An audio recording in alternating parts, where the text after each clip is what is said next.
Hey everyone, welcome to episode 2 of season 2 of the Grow Your Tutoring Business podcast.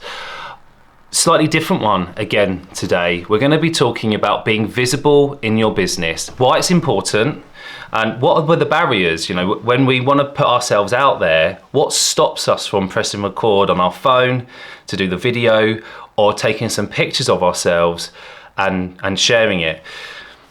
I want to cram in for you a ton of value in the next 15 to 20 minutes.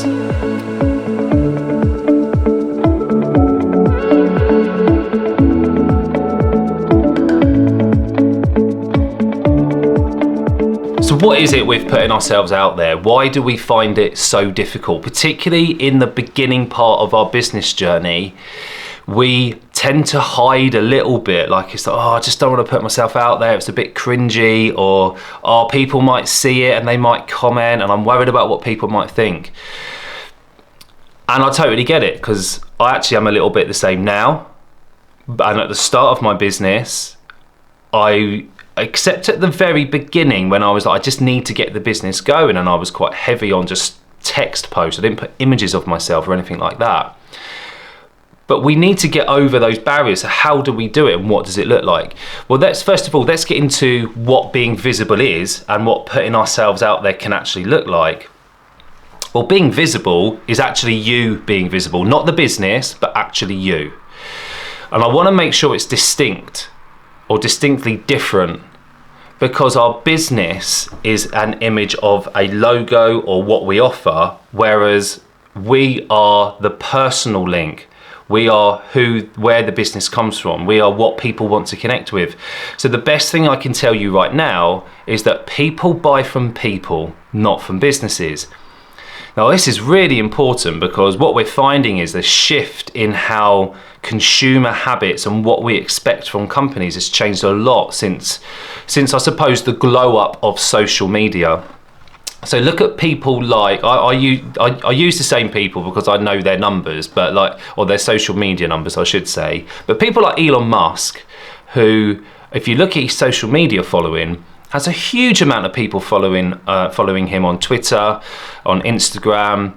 I mean, even on fan pages, right? People want to connect and have something to do with Elon Musk. But when you compare that to how many people follow him or follow his company, Tesla, I mean, he has so many more people follow him personally than his business. People want to connect with people. People don't like to connect with businesses, or we're moving away from that, because I think in the past we did. I was doing some training this week and I was talking about buying a TV and likening that to how people employ us as tutors. And what we used to do is we'd go into somewhere like Curry's and we'd look at 2 TVs, and you would say there was an option of 2 TVs side by side. One is your Sony top end range and one is from a company you've never heard of before. We would usually put our trust in the brand that we know, okay, who have been in our brains, in our minds, in our TVs, and on YouTube advertising, or on our newspapers advertising to us. We would trust that brand compared to the one that was perhaps like similar value in terms of spec, but maybe £400 to £500 cheaper. We would be prepared to pay the extra £400 to £500 for the brand trust. This is what we're trying to do with our business. We want to develop that brand trust. I want you to become the face of your brand. But there are barriers to that. If you haven't done any videos before, if you haven't been live before, it makes us a bit nervous. It's a bit like, what do I say? How do I plan it? What's the point of it? How do I make sure, particularly on a live, do I go live? What do I do if I make a mistake? What does that look like? How does that make other people feel? And I want to try and make us feel a little bit more comfortable with those feelings. One of the most frequent questions I get asked personally in my messages or in the Facebook group, Grow Your Tutoring Business to a Full-Time Job, is how do I find clients? And it's not always put that way. It could be like, oh, I'm struggling to find online clients, or I don't know what to do. I've got some people waiting, but it's not enough to make a group. How do I get more people into the group? Those kind of things. But essentially, it's like, how do I find more people? Right? How do I get more people to move towards the business? You being visible is helping that to happen. And it's like a movement towards the clients and not just expecting the clients to move towards you. If you are visible and you're putting yourself out there, that means other people can share you, first of all, but also it means because you are now the face, people know that you are approachable. They will connect with you on a deeper level than you just putting a text post out, what I would call a standard social media post. So have a think about that, and the purpose for doing it is so that you are taking a few steps towards the client so that they can maybe take the last 1 or 2 steps needed, and then you get a deal. So what does being visible look like for you right now? How can you change it in the future so that you can be more visible and more, I suppose, more connected with your potential clients? The first thing is that if you are still super nervous, or you listen to this and you're thinking, there's no way I want to be on video at the moment, like I'm just not ready, I'm not prepared to do it. Okay, let's take a tiny step towards that. Let's use some images instead. So when you're putting your texts out there, like your social media posts, put an image of you underneath it or close by, so that people start associating your words with who's saying it. Now that's a very tiny step towards being more visible. You're there now, people can see your face, they know what you look like. And just get a range of photos.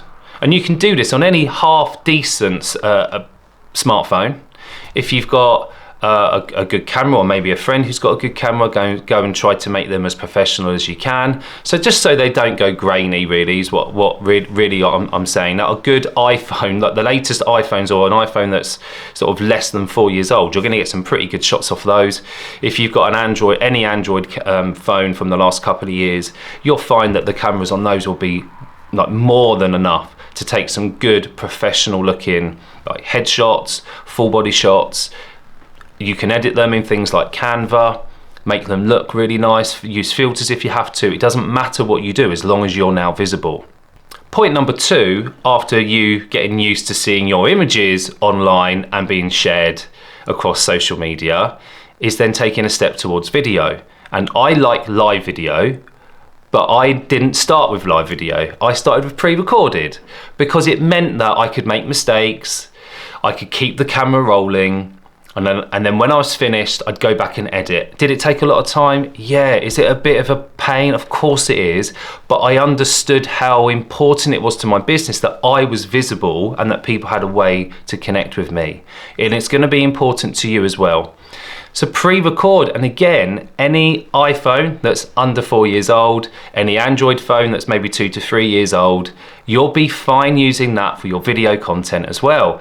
The only thing I would say with both is that you want to be really careful with the audio, because with all videos, it doesn't matter how good the video is, if the audio isn't amazing, it makes it hard for the person watching to connect. So think about a microphone, or just making sure you're close enough that you can get a really clear, crisp sound, okay? That bit's really important. My last tip with being visible is a word called omnipresence. Now I'm actually stealing this from somebody, a business person named Rob Moore, who I've seen speak a few times. And every time I've heard him speak, and I listen to his podcast and I watch him on YouTube, he's got quite a big podcast and a big following on YouTube as well. He will talk about omnipresence, particularly when he's talking about growing your business and growing your brand. He talks about being omnipresent. What omnipresent actually is just being on more than one platform. But more important than that is repurposing content. So let's go through the two things we're talking about, like text with an image and then with video, and see how we can be more omnipresent. Because our clients aren't in one place. They are spread across different social media platforms at different times of the day for different purposes. So the more places that you can be, the better your reach will be. The more people that will be able to find you. And that's important for growing our business. Okay, we want more people to find us and like us and know us and trust us, so they'll eventually buy from us. That's the whole point. So that I'm going to use this podcast as a way of you understanding how we can be omnipresent and what it can look like. So for this podcast, I record, then I edit, and then I upload to YouTube. I then get rid of the video and keep the audio, and I upload to Spotify. Once those two things have done, I then put a link into the main Facebook group that I run, which is Grow Your Tutoring Business to a Full-Time Job, so that I know they're my main audience for this podcast. So it's in the Facebook group, it's on YouTube, it's on Spotify. So Spotify's just 3 places. But I just want to share with you how I could do this differently in the future, and how being omnipresence could help the podcast to grow. It could help my Facebook group to grow, and it could then help anything to do with my tutoring, coaching, mentoring and courses programs as well to grow in the future. So I'm just going to focus on Facebook to begin with.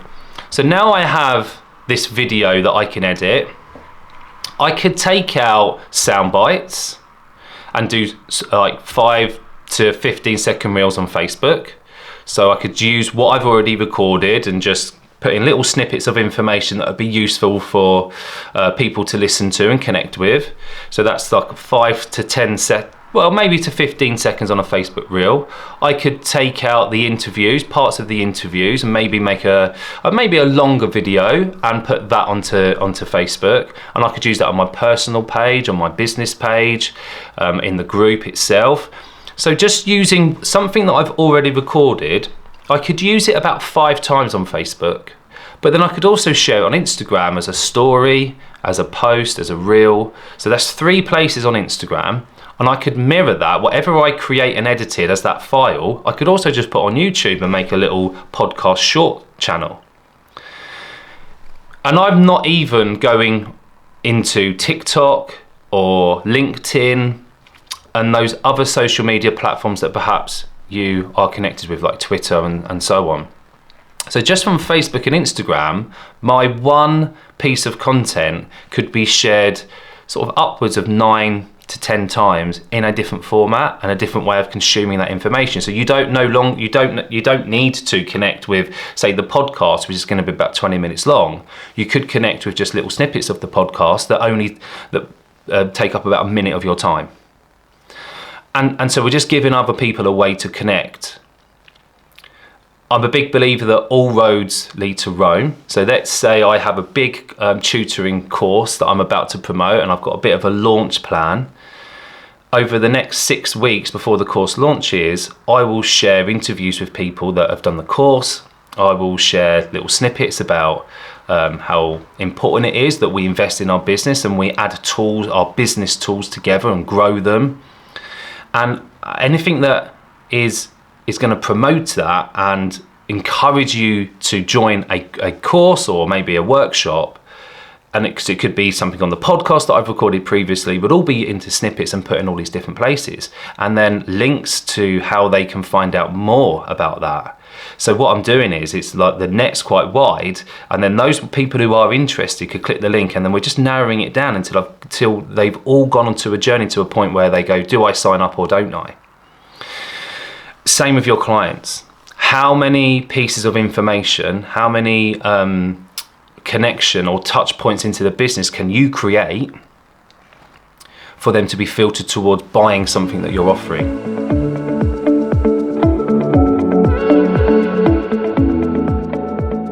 The very last point that I want to talk about is like your reason why. Like when you have a barrier to do something, and the video content is usually the barrier. And I don't want to be on screen, I don't like the way I look, I don't like the way I sound, and we all go through that. What gets some people over that barrier and into it, and then become relatively good at it as well, compared to those who don't bother at all, who just get stuck? I believe it's our reason why we want to do it. I believe that the dream that we have for 5 years or 10 years time is the reason you go, do you know what, I hate it, but I've got to do it because I want to reach this point. Go back into your reason why. What is your big reason? What is your purpose for your business? What do you want to be able to achieve? Because if that is at the top of your mind, you're not going to feel so bad about pressing record on your camera, and you're going to accept that the first month to 2 months of videos probably aren't going to be your finest work, but you can't get better at these things unless you start practicing, unless you start putting yourselves out there. Right, that's it for this week. Thank you for listening. We'll be back again soon, and I'll catch you in the next podcast. See you soon. See you later, everybody.